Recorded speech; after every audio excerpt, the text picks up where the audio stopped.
All right, Oklahoma City Thunder beat the Spurs in game 5. Spurs throw in the bomb squad for the last 2 minutes of the game, and there's a certain play with Mason Plumlee people have been talking about.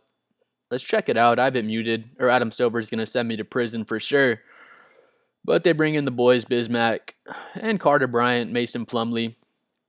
If you watch Wemby whisper something to Mason and Biombo and he says, knock this guy's fucking socks off, boys. At least that's what people think he was saying. But if you watch Plumlee right here, sees the screen for Jared McCain and just trucks him and elbows the shit out of McCain in the back. Hartenstein saying something like, come on now, man. Plumlee sees him. Plumlee trucks him pretty good. Yeah, I mean it's a pretty dirty play, man. I can't lie about it. It was just a pretty dirty play by Mason Plumlee. Let's see, we have a little replay right here. Then Bismack's saying whatever he's saying to Hartenstein, but Hartenstein was kind of just defending his teammate right there, to be honest. Let me see another replay of it. When I watched it in live time, I mean, Plumlee sees him. He sees McCain. He powers up. He extends his arm. And he elbows McCain pretty good in the ribs. You kind of see Hartenstein there. He says something like, come on now, man. But yeah, Plumlee sees him. He extends his forearm. He extends his elbow. And just elbows McCain pretty good in the ribs. It's a dirty play. I'm a Spurs fan. It's just a dirty play, dude. I can't confirm that Wemby said, hey, Mason and Bismack, get in there and just fucking go hard foul someone, go try to hurt somebody. I don't want to say Plumlee was. I mean, he's basically trying to hurt him or trying to put a hard foul on him. He elbows him in the ribs. He extends his forearm.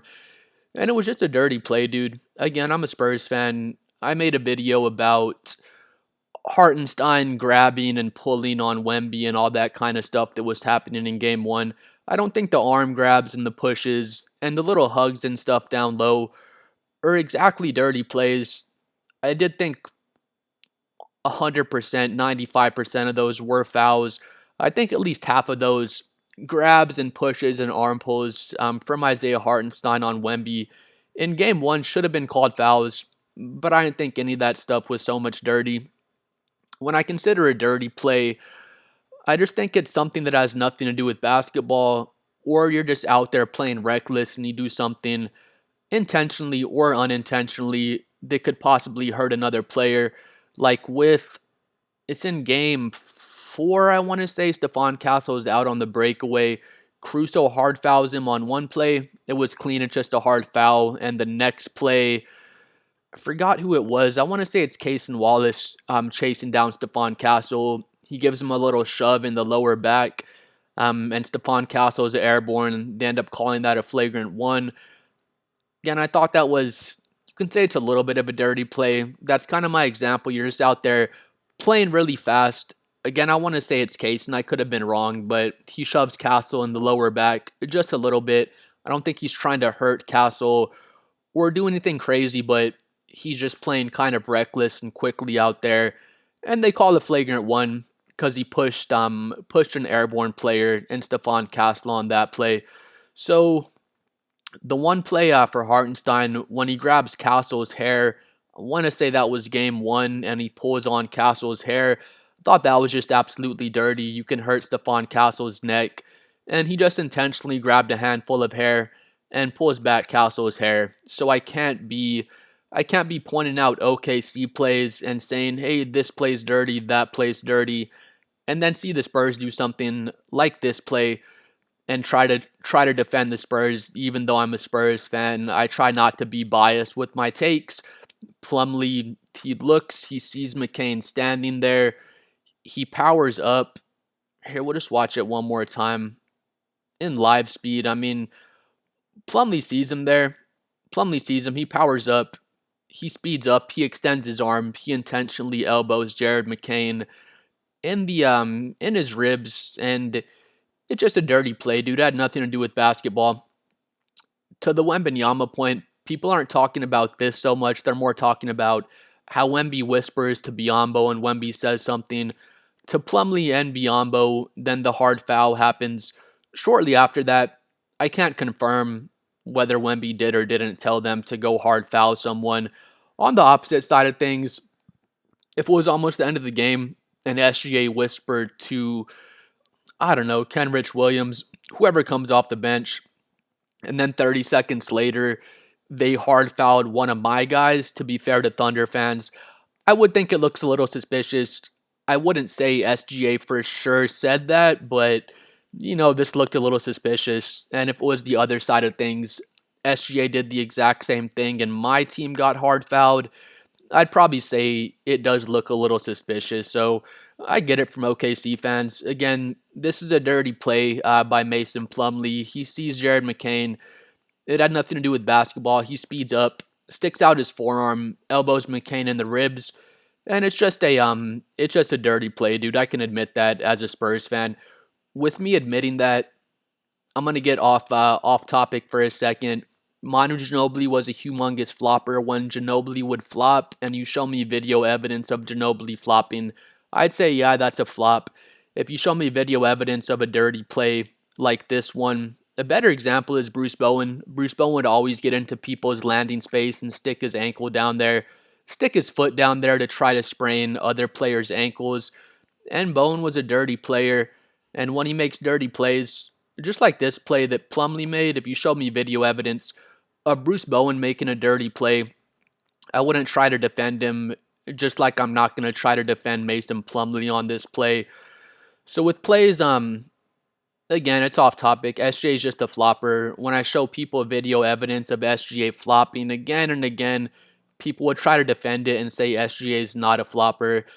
So I'm off. I'm getting off the rails. That has nothing to do with this play. Better example, though, is when Hartenstein does grab Stephon Castle's hair in game one and pull back his hair. It's just obviously a dirty play.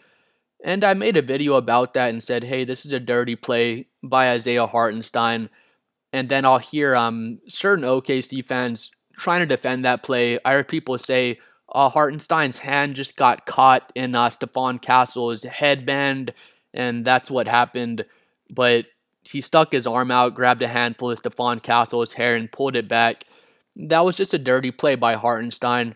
So it will frustrate me when certain OKC fans would try to defend that specific play and just say, hey, his hand just got caught in Stephon Castle's headband and he didn't mean to do that, when it was just a I don't want to say premeditated. It wasn't like 3 or 4 plays before he's saying, hey, I'm going to grab Stephon Castle's headband, but it was just in the heat of things. But either way, he makes a quick split-second decision and decides to grab Castle's headband and pull his hair back. So that was a dirty play.